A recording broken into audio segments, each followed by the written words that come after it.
music of Ray Steadman-Allen is synonymous with Salvation Army banding, and in this episode of Brass Reflections we feature his masterpiece, Victorian Snapshots on Ratcliff Highway. This historical picture postcard in music very cleverly depicts the early days of our movement and includes many references and nuances to the East End of London in the 1880s. Bringing us his thoughts in this edition is Captain Paul Cooper, who is the church leader of the Salvation Army in Cottenham, a village just north of Cambridge. As a keen bandsman, and when his diary allows, we're privileged that he can join our fellowship as an occasional member of our band.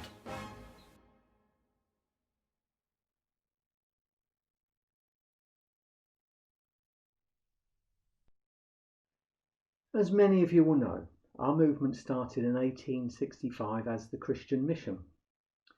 It was 13 years later, and almost by accident, that we gave ourselves the name the Salvation Army. To mark the centenary in 1978, an international congress was held in London. But 1978 also marked another Salvation Army centenary, the commissioning of the first corps band at Concert, County Durham. On 1st of July 1978, the Congress presented an evening entitled A Century of Brass. In fact, two programmes were presented simultaneously, one at the Royal Albert Hall and a second at the Empire Pool, Wembley.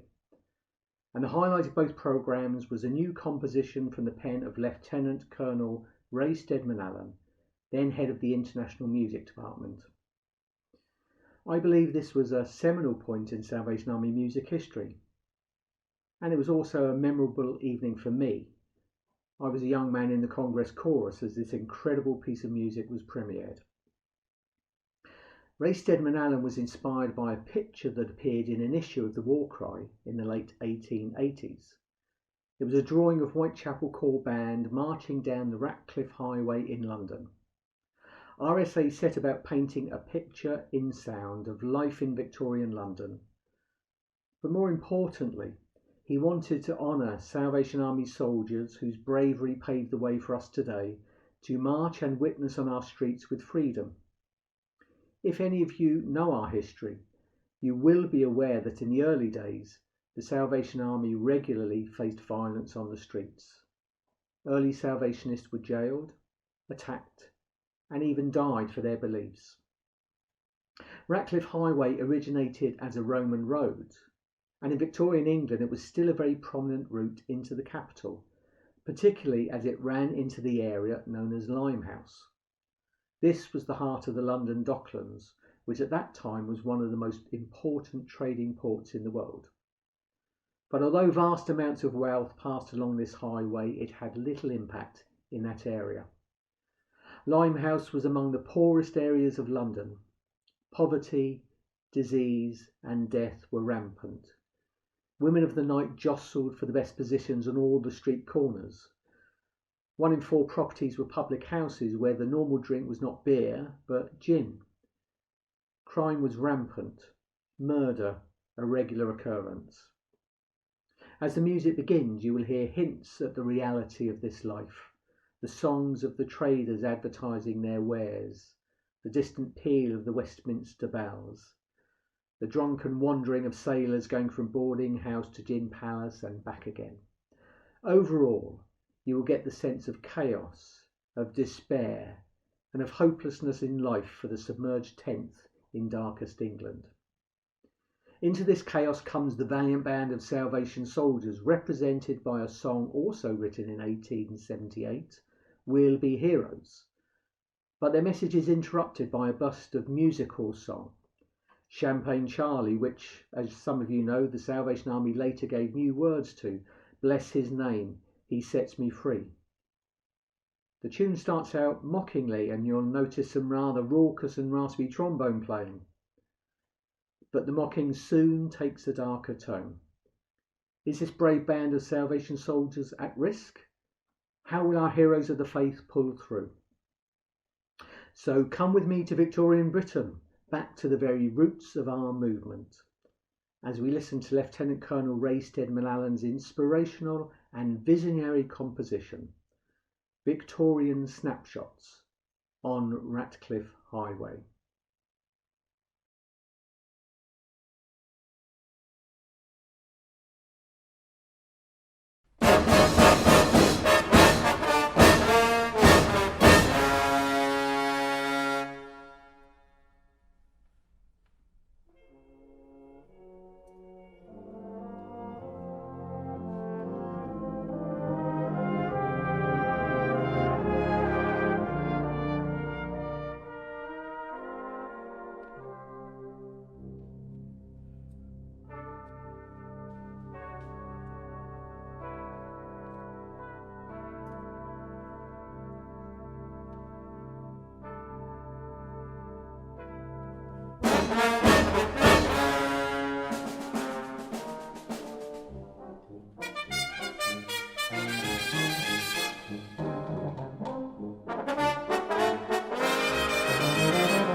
Martin Luther King Jr. was once being praised as a history maker. His response was this: "We are not makers of history, we are made by history." A glance through the story of our world shows that the greatest civilizations and the strongest movements have always been those which have a clear understanding of their past. Powerful stories of mighty people and great deeds inspire us to better ourselves, and the mistakes of the past teach us to change and improve. Inevitably, the societies that have crumbled are those who ignore or hide from their past. It is only a matter of time before they repeat past mistakes, and inevitably decline and decay set in. The Bible is suffused with many great and inspirational figures, and Moses stands high among them.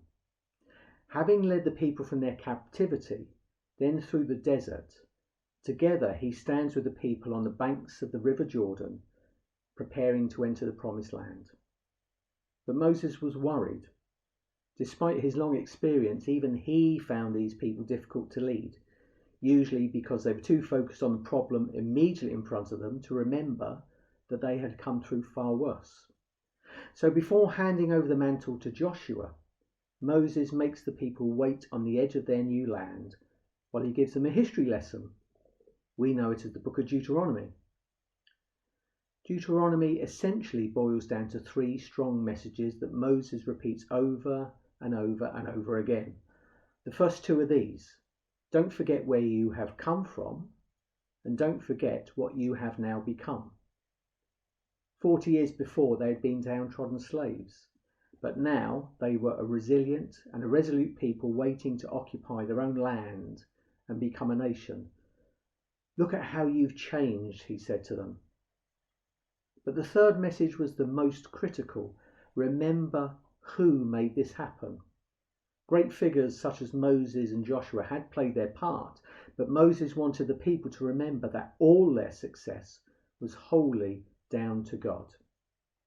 Inspired by Moses' words, they entered the land, and things did start well. But as time passed, Moses' fears were realised. Years later, the nation forgot their history, and especially God's place in it, and slowly things began to fall apart. The Victorian era into which our Salvation Army was birthed was an age of reform. Our founder, William Booth, stands alongside great philanthropists such as William Rathbone and Joseph Rowntree as people who wanted to improve the human condition and create a more just society. But William differed from all the rest in one critical aspect, which was always the heartbeat of his life's work. William knew that he would only see permanent and lasting change to a person's circumstances when their soul was changed as well. Not for him the adage soap, soup or salvation, but most definitely his motto was soap, soup and salvation. And this was the vision that also drove those early heroes of the faith to risk all, even life itself, if it meant one soul being saved from their darkness. And shouldn't this also be our vision today? When we serve the needy, do we do it just from a sense of compassion, or do we truly believe that God can change the hearts of these people and transform their lives? And when we are able to return to our music, will we be playing and singing to entertain, or with the utter belief that God can and will work through us to bring spiritual transformation to our listeners? William Booth believed that God could change the hearts of people, and those early heroes of the faith also believed it. And I'm sure you believe it too. In that case, make sure it is at the centre of all you do and all you are, because our history demands it. And speaking of history, just one last point. Martin Luther King Jr. said we are not history makers. On that, I don't agree with him. Our history was made by those heroes of the faith who started this great movement. But we always need new history makers, new heroes of the faith to keep the torch alive and to inspire the generations to come. And that surely has to be us. We are all challenged to be the next heroes of the faith, not just for this generation, but for all the generations to come.